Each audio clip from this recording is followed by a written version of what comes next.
Hello, this is Mike Foster. It's currently a warm, sunny day here in Cochise County. It's November 3rd. Um, Recently, I've had people coming into the information center where I work in the Huachuca Mountains, the Car House Information Center, and they'll talk about the brown bear, that they saw a brown bear.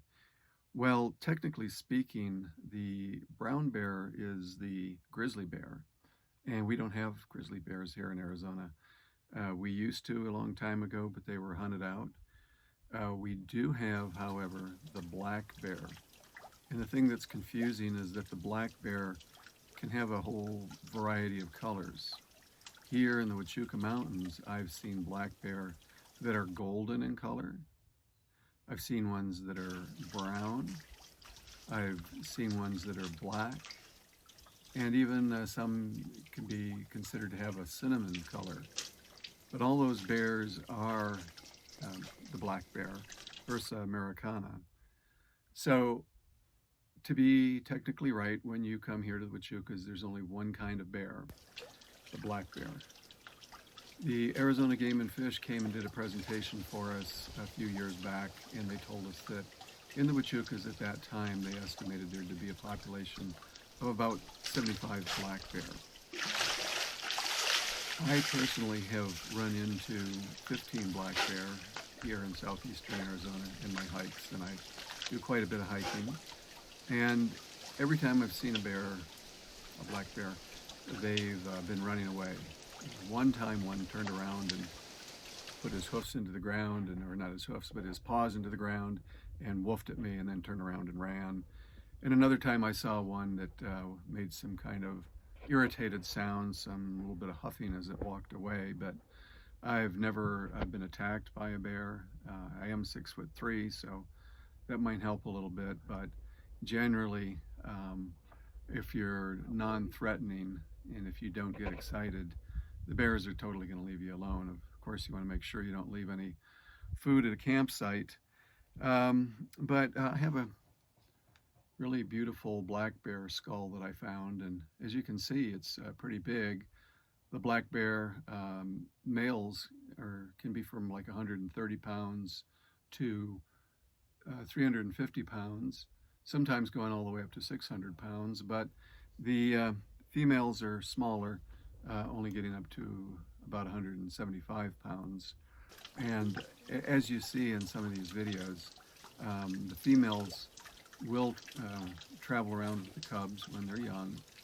Generally, black bears are solitary, but when the cubs need help, the mothers are there with them until they get old enough to go out on their own.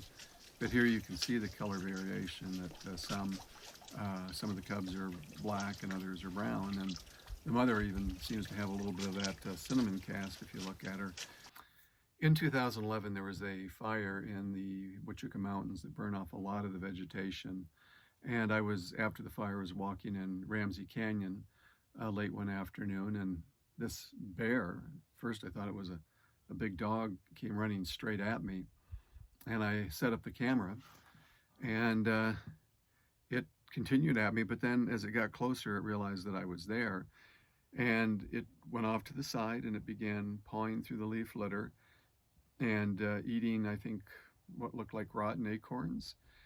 And it didn't seem to care that I was there. I was probably within 30 feet of it, and maybe 40 feet. And it just continued to mind its own business, and I minded my business, and we were getting along well. And actually, 3 other people came down the trail, so at one point there were 4 of us looking at this bear, and it didn't care. And what was even stranger than that was that one point it kind of lifts its nose up and it smells in the wind, and you could tell it was detecting something. And what happened is that another bear came down, and apparently the first bear had wandered into the range of the other bear, the territory of the other bear. And so this golden bear, or a blonde bear, came down and actually chased away the first bear. And after it had done that, maybe to, I don't know, define its territory or show its dominance, it went over to a tree right in front of me and climbed right up to the top of the tree. and you could see just how easily it went up the tree. And I suppose that's one reason that people say don't try to climb up a tree to get away from a bear. But what a wonderful opportunity to see a bear, the ease with which a bear climbed up a tree. So the interesting point here is that all this happened right in front of me, and the bears were so nonchalant they didn't really care. I would guess that when people get into trouble with bears, it's when people get excited or the bear feels threatened, and that can be avoided in most situations. I remember one time I was walking across a bridge in Glacier National Park, and there was like no traffic. And I looked across the bridge, and it was only a 2-lane bridge, and there was a bear walking right along with me, and so none of the traffic was coming across the bridge. And when I looked at the bear, I got excited, and I tensed up, and then the bear got all tensed up. And then it occurred to me, something clicked, and I thought, okay, just chill out. And I chilled out and relaxed. The bear chilled out and relaxed, and we continued to the end of the bridge, and he went his way, and I went my way. Another time, I was hiking up on the trails, and I came across a mother grizzly and 2 cubs. They were big cubs, maybe about 200 pounds each. And I was on a trail, and they were coming straight down. They were maybe 100 feet away from me. And man, did my adrenaline shoot up. And then again, it occurred to me, okay, just relax. Don't run. Don't thrash. Don't get the bears excited. I tried to relax. I turned around and just started walking down the trail. And the bears continued on down the trail, so the bears were following me, but they didn't get excited. I didn't get excited. We continued on. We must have gone at least 1/8 of a mile down the trail. And because I didn't react, they didn't react. And when we got to the bottom of the trail, I went one way, and the bears went another way, thank goodness. So I think the message is, and from my experience, try not to get excited and try not to provoke the bear to get worked up. I'm sure there are situations, I've been in a tent before when a bear has come around and we screamed and the bear ran away. As a matter of fact, one of the scenes I have here is a bear pawing right behind a tent, pawing into the earth and digging up a subterranean beehive. And of course, bears like honey, and they'll even eat the bees.